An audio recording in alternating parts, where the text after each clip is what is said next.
وعلى آله وصحبه من الهدى وقال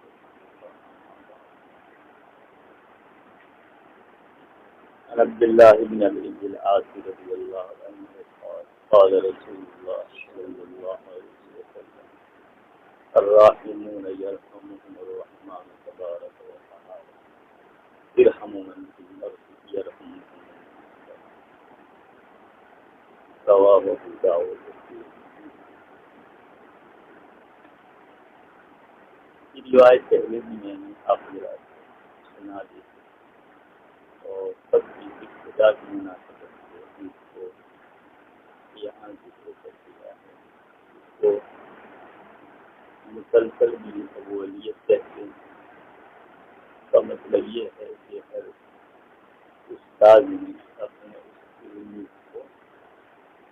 جو اس کے بعد علم حدیث کی تحصیل کی غرض سے حاضر ہوا سب سے پہلے یہی حدیث اس کو سنا اور اہل علم ذکر کرتے ہیں.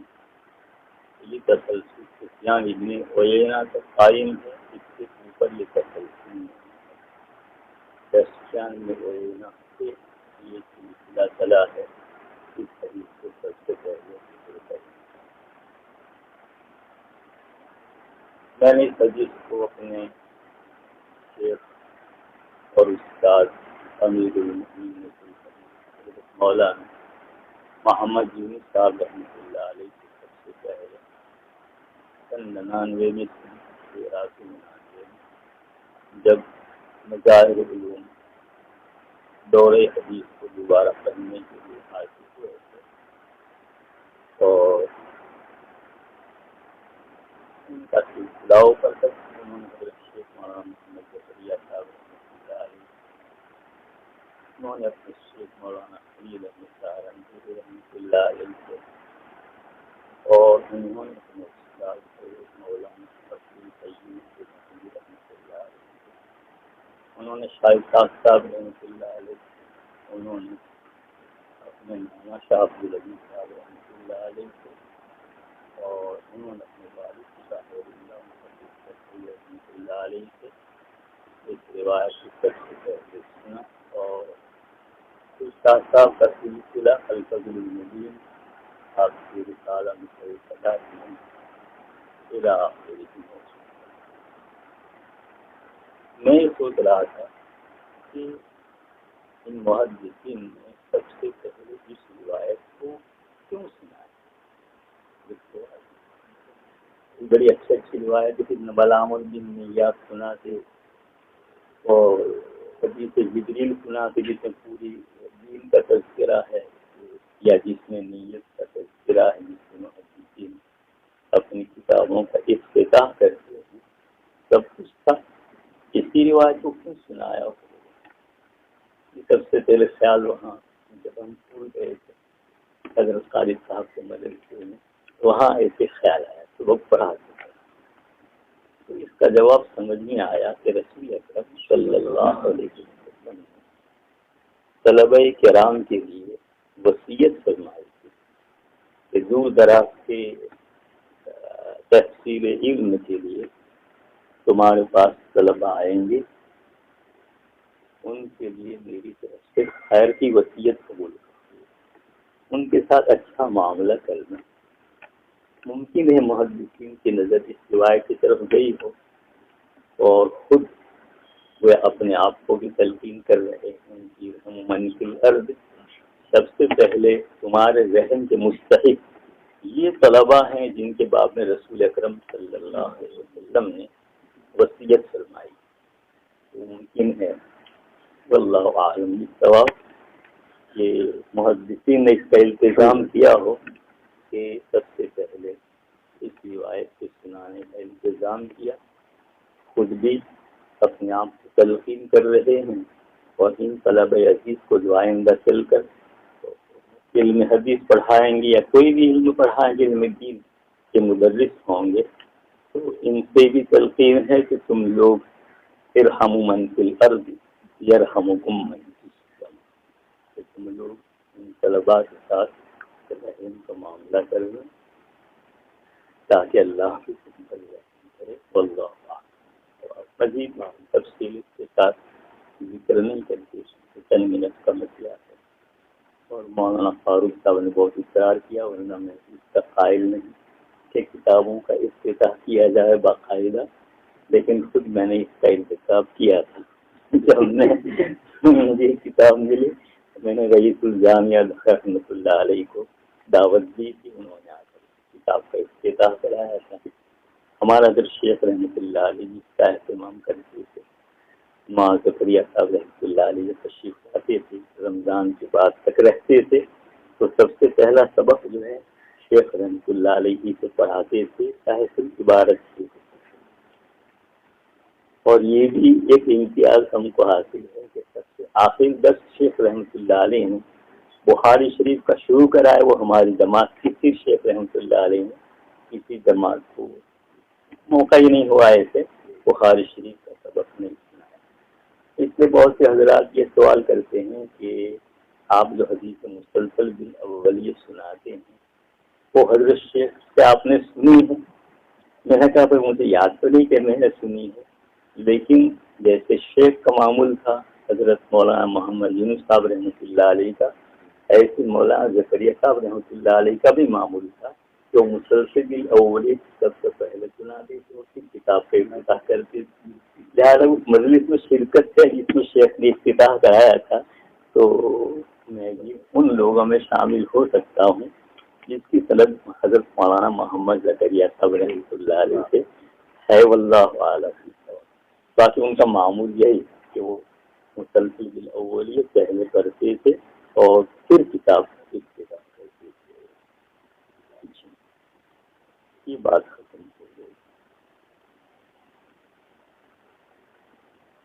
کتاب پڑھ لیتے ہیں۔ بسم اللہ الرحمن الرحیم۔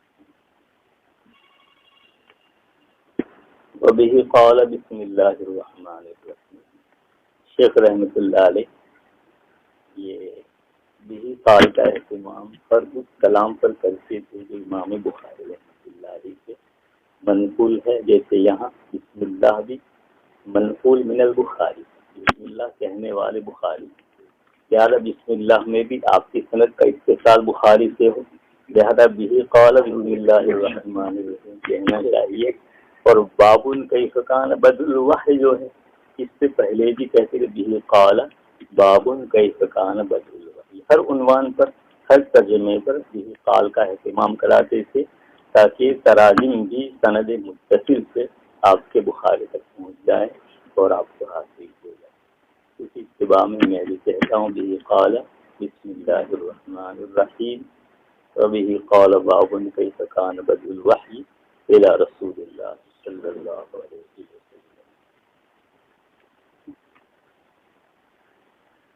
اس میں سب سے پہلی بحث جو ہے بسم اللہ الرحمن الرحیم کی ہے، اور ہر کتاب سے پہلے جس فن کی جو کتاب ہو بسم اللہ کی بحث اس فن کے مطابق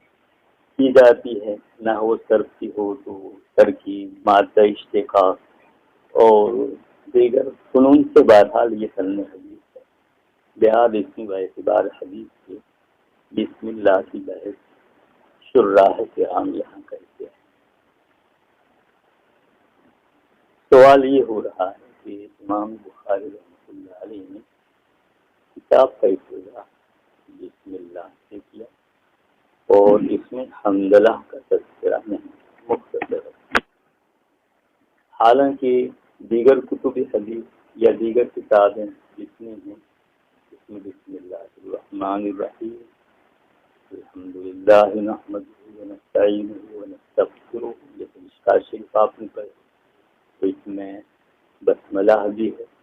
حمدللہ بھی ہے اور پوری حمد ہے، لہذا اشکال یہ ہو رہا ہے کہ امام بخاری رحمۃ اللہ علیہ نے بسم اللہ سے آغاز فرمایا لیکن خطبہ ارشاد نہیں فرمایا، یعنی حمدللہ، شہادتیں وغیرہ جن کو ہم خطبہ کہتے ہیں، یہ خطبہ یہاں ارشاد نہیں فرمایا۔ اس کی وجہ کیا ہے؟ حالانکہ روایت میں کل امر ذی بال لم یبدأ فیہ بحمد اللہ فہو ابتر، او کما قال علیہ الصلاۃ والسلام، تو روایت میں یہ ہے کہ ہر وہ کام بال شان بڑا کام جو حمدللہ سے شروع نہ کیا جائے وہ اب کر رہتا ہے، دوم بریدہ رہتا ہے، یعنی مقطوع البرکت رہتا ہے، یہاں پر بے برکتی کا باعث بن جاتا ہے۔ لہذا جیسے بسم اللہ کے باب میں روایت ہے ویسے حمدللہ کے باب میں بھی روایت ہے، تو آپ نے ایک روایت پر عمل فرمایا اور دوسری روایت پر آپ نے عمل نہیں کیا۔ بہتر تھا کہ بسم اللہ الرحمن الرحیم کے بعد خطبہ ارشاد فرما کے کچھ کلمات حمد و ثنا کے لکھتے جیسے دیگر مؤلفین مصنفین نے یہ سوال ہو رہا ہے۔ اس سے مختلف جوابات دیے گئے ہیں، بہت مشہور بحث ہے اور سبھی شراح کرام عربی والے اردو والے سبھی لکھتے ہیں اور سارے ہی مدرسین محدثین اس کو پہلے بیان کرتے ہیں۔ ان کے اتباع میں ہم بھی چند باتیں عرض کر دیتے ہیں۔ حافظ ابن حجر رحمۃ اللہ علیہ فرماتے ہیں کہ یہ روایت جو ہے بخاری کی شرط پر نہیں تھی، لہذا بخاری رحمۃ اللہ علیہ نے خطبہ ارشاد نہیں فرمایا، تحریر نہیں فرمایا۔ دوسرا جواب ابن حجر رحمۃ اللہ علیہ دے رہے ہیں کہ روایت بخاری کے نزدیک ضعیف ہے۔ شرط پر نہ ہونے کا مطلب یہی ہے کہ ضعیف ہے، اور ضعیف روایت قابل استدلال نہیں ہوتی۔ ضعیف کیوں ہے؟ اس میں ایک راوی ہے، ان کا نام قرہ ابن عبد الرحمن ہے، وہ راوی سند میں ضعیف ہے۔ اس راوی کے ذوق کی وجہ سے روایت ضعیف ہے، اور ضعیف روایت قابل استدلال نہیں ہوتی، لہٰذا امام بخاری رحمۃ اللہ علیہ روایت پر لیکن یہ دونوں جواب حضرات محدثین کی یہاں مضبوط جواب نہیں ہے، اور اس کی وجہ یہ ہے کہ جو بات قرہ ابن عبد الرحمن کی ہے راوی ضعیف ہے، لیکن ان کے مطابق موجود ہیں اور وہ سعید ابن عبد العزیز اس کی مطابق، اور مطابق کی وجہ سے ذوق کا انتظار ہو جاتا ہے۔ اسی لیے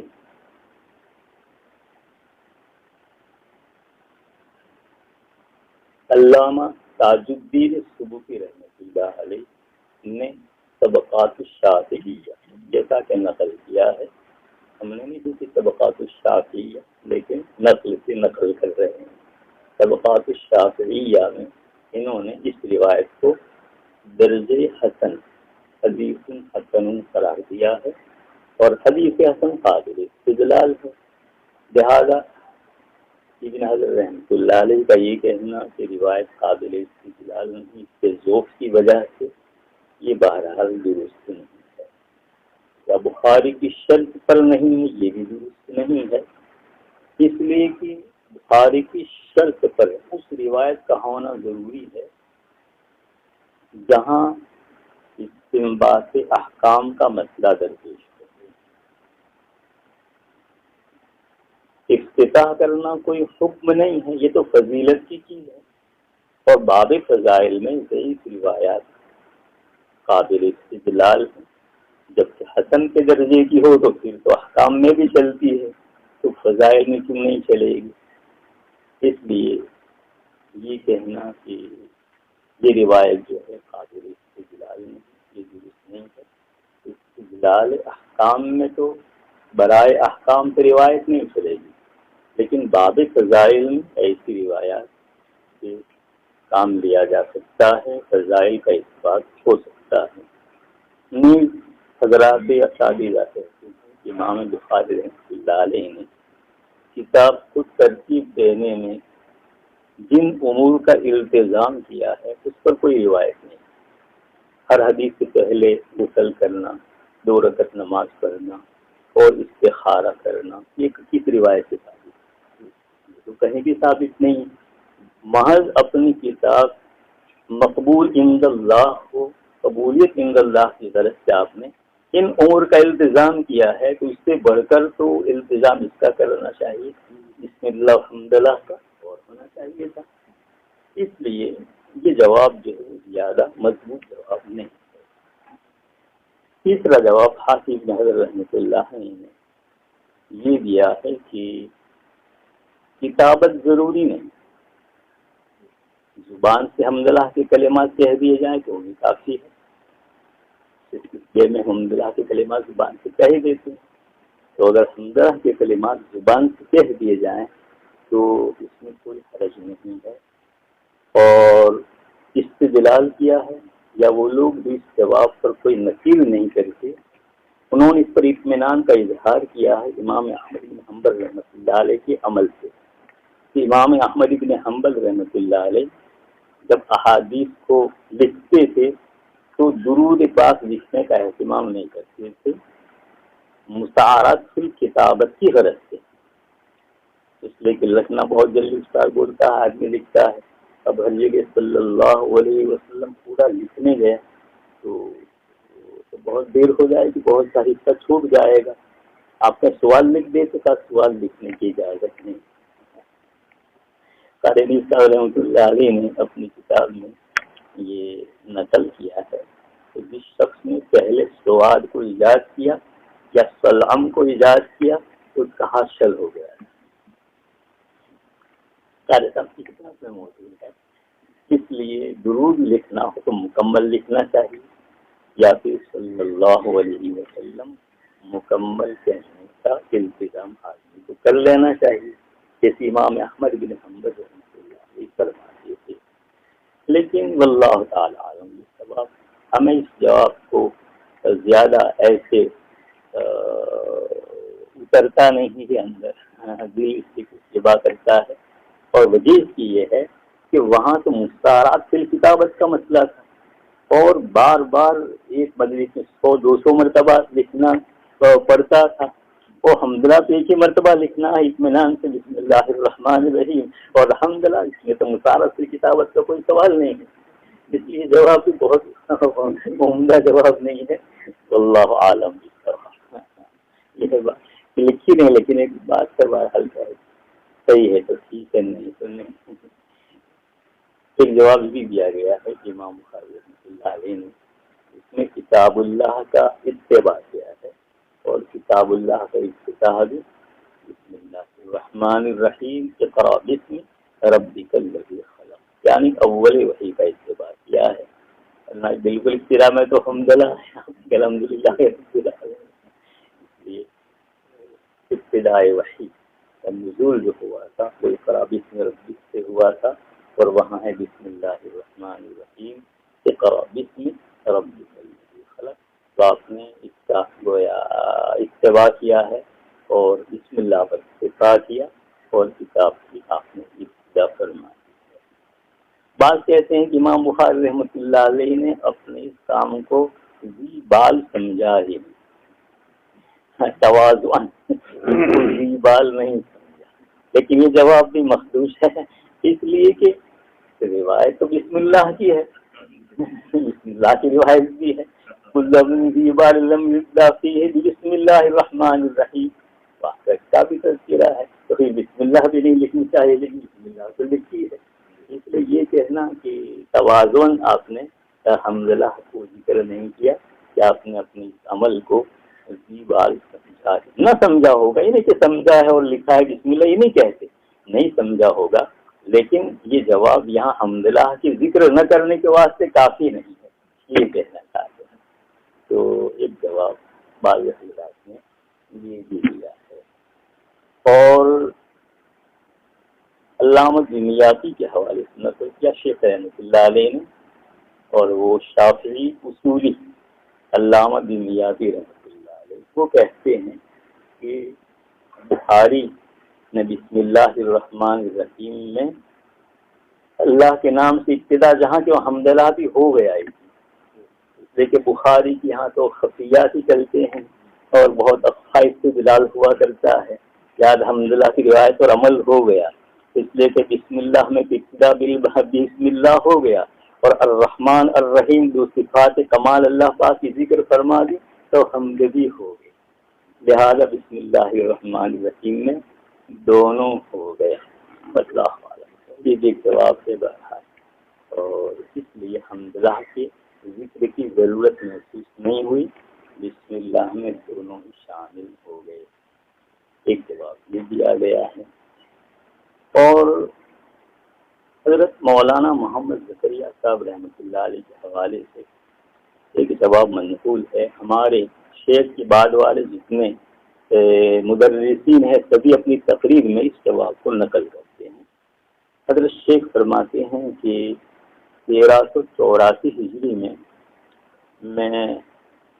حج کے لیے گیا تو میں نے وہاں خواب یہ دیکھا کہ مجھ کو بخاری شریف پڑھانے کی تلقین کی جا رہی ہے. کیا بخاری شریف پڑھائیے، یا تو نبی اکرم صلی اللہ علیہ وسلم کی طرف سے ہو، کسی کی طرف سے ہو. ویسے واضح لکھا نا، لیکن لگتا ہے ایسے ہی ہے کہ حکم ہوا صلی اللہ علیہ وسلم کی طرف سے ہو کہ بخاری شریف کا درس کیجیے. میں نے بہت عذر و معذرت کی کہ میرے ساتھ تو کوئی کتابیں نہیں ہے، شروحات نہیں ہے، میری اقداماری نہیں، میں کیسے پڑھاؤں گا،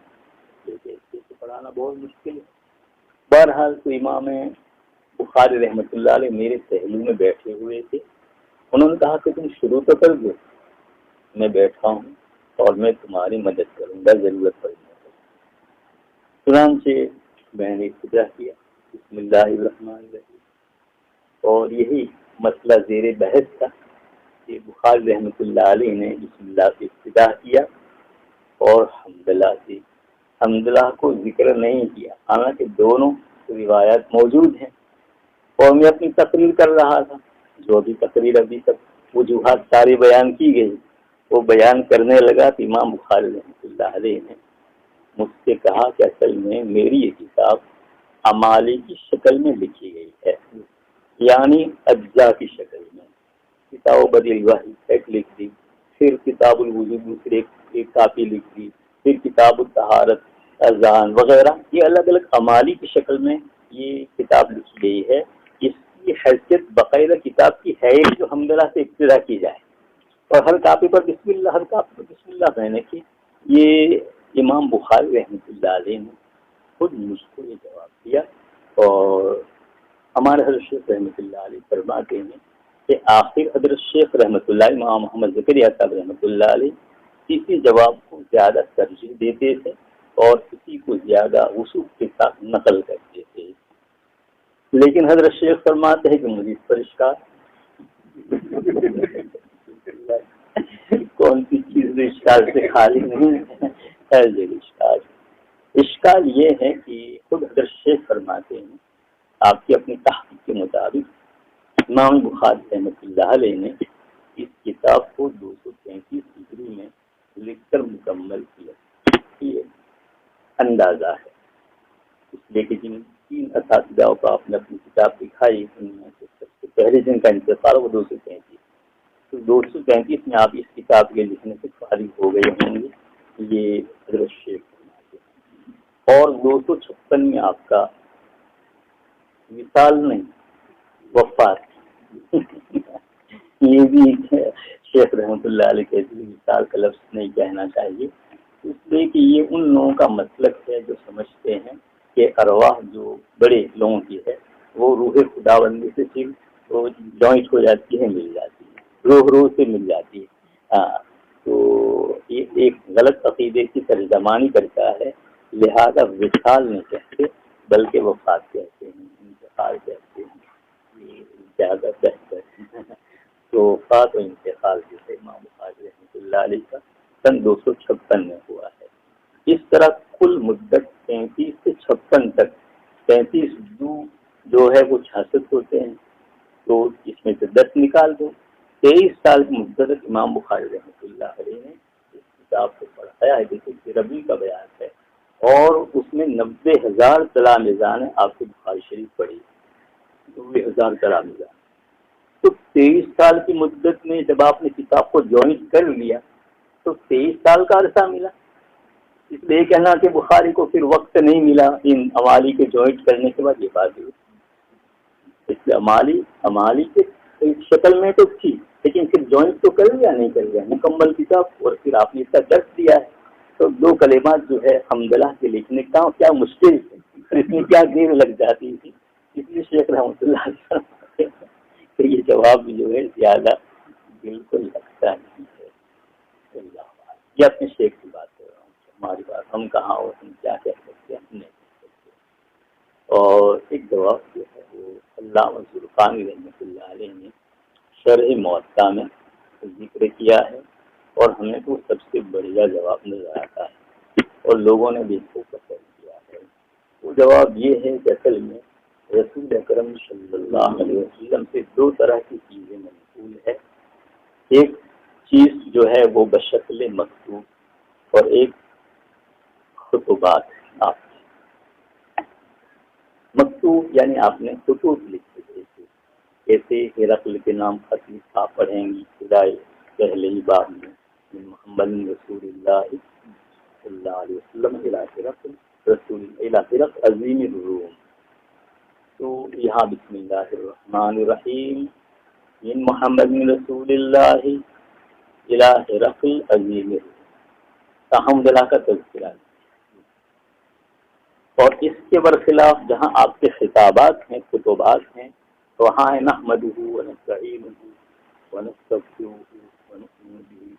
الحمدللہ نحمدہ ونستعینہ، وہاں بسملہ نہیں، اس لیے ہم اس پر دم کرتے رہتے ہیں کہ خطاب کے شروع میں بسم اللہ نہیں۔ بہت سے واعظین جو ہیں وہ بسم اللہ الرحمن الرحیم پہلے پڑھتے ہیں اور پھر خطبے کی ابتدا کرتے ہیں، تو خطبات میں بسملہ آپ نے خود نہیں فرمایا، لہذا یہ کہہ سکتے ہیں کہ خطبات میں بسملہ خلاف سنت ہے، اللہ عالم بالصواب۔ اور کتاب میں بسم اللہ حمدللہ نہیں، کتاب میں بسملہ حمدللہ نہیں ہے، اور یہ کتاب جو ہے اس کی حیثیت جو ہے ایک مکتوب کی ہے، جو امت کے نام محدثین نے اس کو جمع کر کے امت کے نام حضور کے فرامین جو ہے روانہ کر دیے، جیسے خطوط روانہ کیے جاتے تھے، لہذا کتاب کی ابتدا میں بسم اللہ ہے، کتاب اور خطاب، کتاب کی ابتدا میں بسم اللہ حمدللہ نہیں، اور خطاب کی ابتدا میں حمدللہ بسملہ نہیں، یہ سنت ہے۔ تو امام بخاری رحمۃ اللہ علیہ سے زیادہ سنت کا متبع کون ہوگا، لہذا بہت ہم کہہ سکتے امام بخاری رحمۃ اللہ علیہ نے اتباع سنت میں بسملہ کا التزام کیا، اور حمدللہ کو آپ نے ذکر نہیں کیا ہے۔ یہ اچھا جواب ہے، اور اس کی تائید کتاب اللہ سے، اور مکتوب ہے بسم اللہ الرحمن الرحیم، اقرأ باسم ربک الذی خلق انہ من سلیمان وانہ بسم اللہ الرحمن الرحیم اللہ تعالی علیہ واتونی مسلمین، تو وہاں بھی بسملہ ہے۔ وہ انبیاء سابقین کی خطوط لکھتے تھے، وہاں حمدللہ نہیں لکھتے تھے، بلکہ بسملہ ہی پر اکتفا فرماتے تھے، تو یہ وجہ جو ہے وہ اچھی معلوم ہوتی ہے، اور اس میں یہ بھی نکلتا ہے کہ بخاری اتباع سنت میں حمدللہ نہیں لکھتے، بس یہ کہہ لو کہ بہت اچھی بات ہو جائے گی۔ علامہ عینی رحمۃ اللہ علیہ کہتے ہیں کہ بخاری کے بعض نسخوں میں حمدللہ کا ذکر تھا، لیکن پھر ناسخین نے اس کو جو ہے وہ حذف کر دیا، تو یہ جواب بہت اچھا جواب نہیں، ایک کہتے ہیں کلا جواب یہ جواب کلا جواب یعنی بالکل کوئی جواب نہیں، اس لیے کہ اس کی وجہ سے بیان فرمائی ہے کہ اگر بخاری رحمۃ اللہ علیہ جو ہے حمدللہ لکھتے تو آپ کی حیات طیبہ سے آج تو کوئی نسخہ تو مہیا تھا جیسے بسملہ ہوتا، لیکن حمدللہ ہوتی، لیکن کوئی نسخہ صفحہ ہستی پر آج تک ایسا نمودار نہیں ہوا، کسی کے ہاتھ نہیں لگا جس نے حمدللہ کا تذکرہ ہو، تو اب کیا کہہ سکتے ہیں۔ پھر اس کے بعد امام بخاری رحمۃ اللہ علیہ کی جتنی کتابیں اس وقت منصب شہود پر ہے ہم دیکھ رہے ہیں، اس میں کسی کتاب میں حمدللہ نہیں، اگر حمدللہ کا التزام آپ کرتے تو دوسری کتابوں میں بھی کرتے، لیکن کسی کتاب میں حمدللہ کا التزام نہیں کیا، جتنی کتاب اس وقت موجود مطبوع ہے، تو یہ جواب جو ہے وہ زیادہ اچھا جواب نہیں ہے، اور وجہ اس کی یہ ہے کہ اب کہاں ضروری ہے کہ حمدللہ بھی لکھی ہی جائے تو جب کہ آپ نے کہہ دیا کہ کلام پر بھی اکتفا کیا جا سکتا ہے جیسا کہ اوپر ذکر کیا، اس لیے عینی کا جواب بھی زیادہ اچھا نہیں ہے، بہرحال زیادہ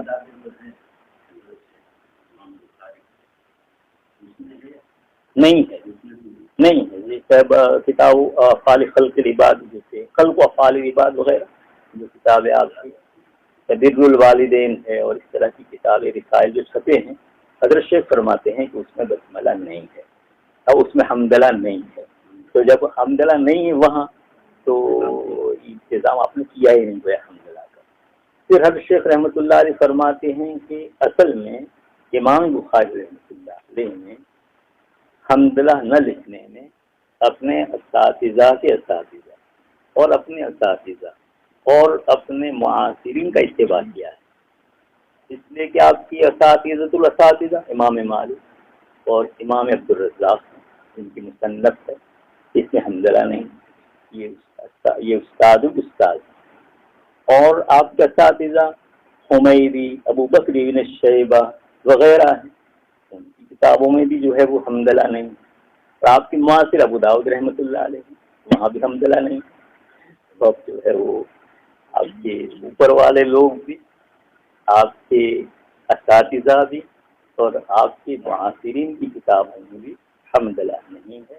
لہذا بخاری کو اس معاملے میں گویا مورد اشکال بنانے کی ضرورت نہیں ہے، یہ سب لوگ بسملہ لکھتے ہیں، ایک تاریخی حیثیت سے گویا اس تاریخ میں بھی ایسے لوگ ہیں جنہوں نے اپنی کتابوں کا ابتدا حمدلہ سے نہیں کیا ہے، اس میں حمدلہ کا ذکر نہیں کیا ہے، زیادہ بخاری رحمۃ اللہ علیہ نے بھی بسملہ کے بعد حمدلہ کو ذکر نہ کیا ہو تو کون سے اشکال کی بات ہے، کوئی اشکال ہی نہیں ہے مسئلہ۔ اور جیسا ہم نے عرض کیا یہ شہدوں کی اتباع سنت میں آپ نے حمدلہ کو ذکر نہیں کیا ہے تو سب سے بڑھیا جواب ہو جائے گا زرقانی والا جواب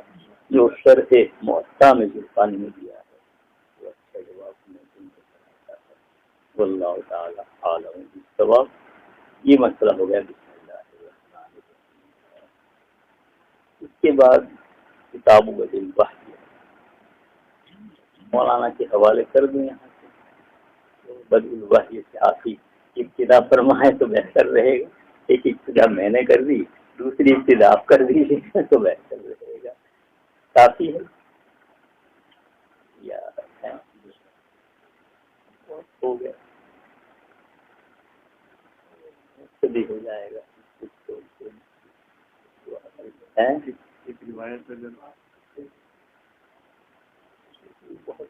طویل الذیل مسئلہ ہے، مقصود تو صرف ابتدا، مقصود کو کتاب پڑھانا نہیں، عبارت پر لیکن وہ بھی قال کتاب بدء الوحی قال باب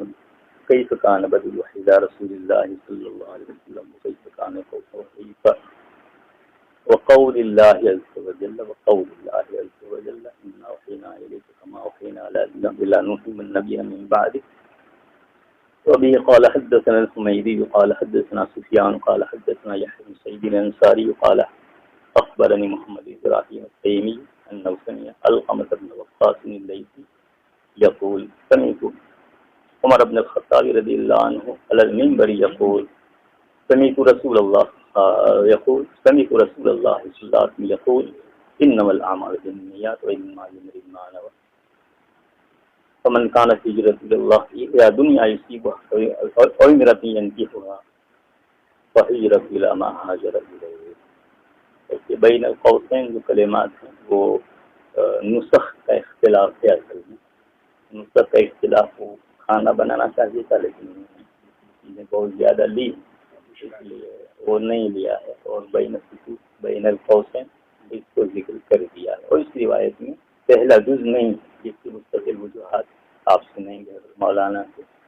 من کان ہجرتہ اللہ و رسولہ نہیں ہے، اس میں الی دنیا یصیبھا امرۃ ینکحھا، یہ بخاری کے خفیات میں سے ہے جس سے تشریح دیتا ہے مولانا فرمائیں گے انشاءاللہ۔ آخر دعوانا الحمدللہ رب العالمین صلی اللہ علی النبی الامی الکریم وعلی آلہ وصحبہ وسلم۔ درست خیر برکت کی دعا۔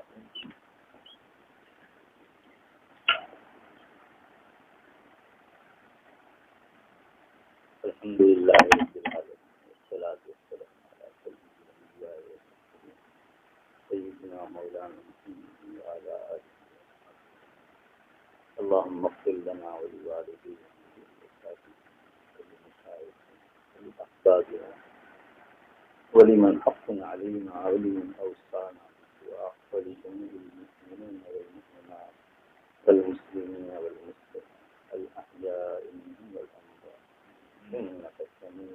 قريب مجيب الدعوات اللهم ربنا آتنا في الدنيا حسنة وفي الآخرة حسنة وقنا عذاب النار ربنا لا تزغ قلوبنا بعد إذ هديتنا وهب لنا من لدنك رحمة إنك أنت الوهاب الله لا إله إلا الله الحليم الكريم سبحان الله رب العرش العظيم والحمد لله رب العالمين نسألك موجبات رحمتك وعزائم مغفرتك والغنيمة من كل بر والسلامة من كل إثم لا تدع لنا ذنبا إلا غفرته ولا هما إلا فرجته ولا حاجة من حوائج الدنيا والآخرة هي لك بك إلا قضيتها يا أرحم الراحمين اللهم رب اغفر وارحم اللهم ارجنا مولا کریم جس مقصد کے واسطے ہم لوگ جمع ہوئے ہیں اس مقصد میں پوری کامیابی نصیب فرما ہمارے حیات کتاب کا افتتاح کرا رہے ہیں یا اللہ اس افتتاح کو قبول فرما اس میں خیر و برکت مقدس فرما اپنی رضا مقدس فرما یا اللہ اس کو پڑھنے پڑھانے قبول فرما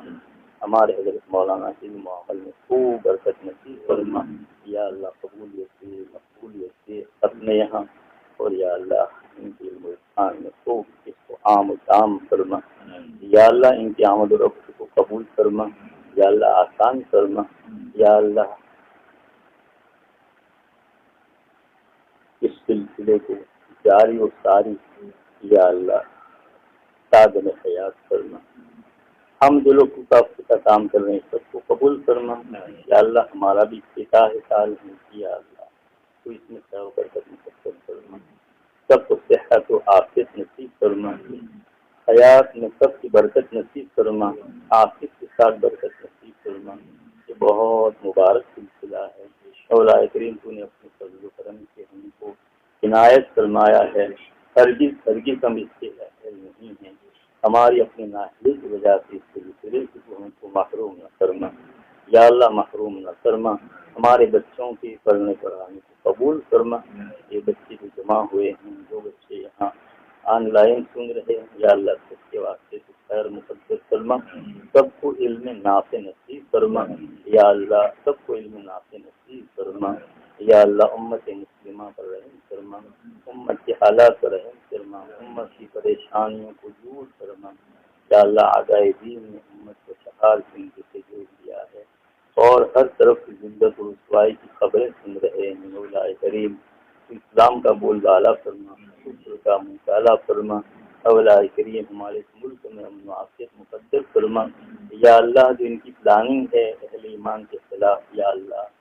اس پلاننگ کو ان کی طرف لوٹا دے یا اللہ اللہم شتت شملہم اللہم فرق جمعہم اللہم خالق بین کلمتہم وزلزل اقدامہم وانزل بہم باسط الذی لا ترد عن القوم المجرمین یا اللہ ہمارے دینی اداروں کی حفاظت فرما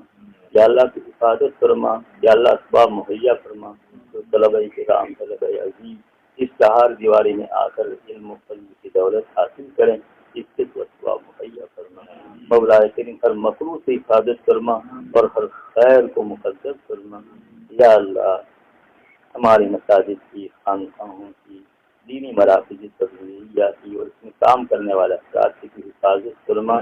یا اللہ جو لوگ دنیا سے رخصت ہو گئے یا اللہ اس سال کے دوران کتنے بڑے بڑے تیرے نیک بندے اور علم و فضل کے پہاڑ دنیا سے رخصت ہو گئے اولا کریم امت ان کا نیب البدل عطا فرما ان حضرات کی بال بال مغفرت فرما سب کو جنت الفردوس میں اعلیٰ مقام فرما کل ہمارے عزیز مولانا پہلگامی رحمت اللہ علیہ اللہ کو پیارے ہو گئے مولانا یا اللہ ان کی بال بال مغفرت فرما سروت نصیب فرما اور یا اللہ جنت الفردوس میں اعلیٰ مقام نصیب فرما اور ہمارے حال پر رحم فرما یا اللہ، امن و عافیت مقدر فرما یا اللہ، شرور فتن سے ہماری حفاظت فرما اور اپنے وقت پر ہم سب کو خاتمہ بالخیر کی دولت سے مالا مال فرما۔ اللهم انا نسألك من خير ما سألك منه نبيك سيدنا وحبيبنا ومولانا محمد صلى الله عليه وسلم، ونعوذ بك من شر ما استعاذ منه نبيك سيدنا وحبيبنا ومولانا محمد صلى الله عليه وسلم، انت المستعان وعليك البلاغ ولا حول ولا قوة الا بالله العلي العظيم، ربنا تقبل منا انك انت السميع العليم وتب علينا يا مولانا انك انت التواب الرحيم، وصلى الله تعالى على خير خلقه سيدنا محمد وآله وصحبه أجمعين، سبحان ربك رب العزة عما يصفون، السلام عليكم.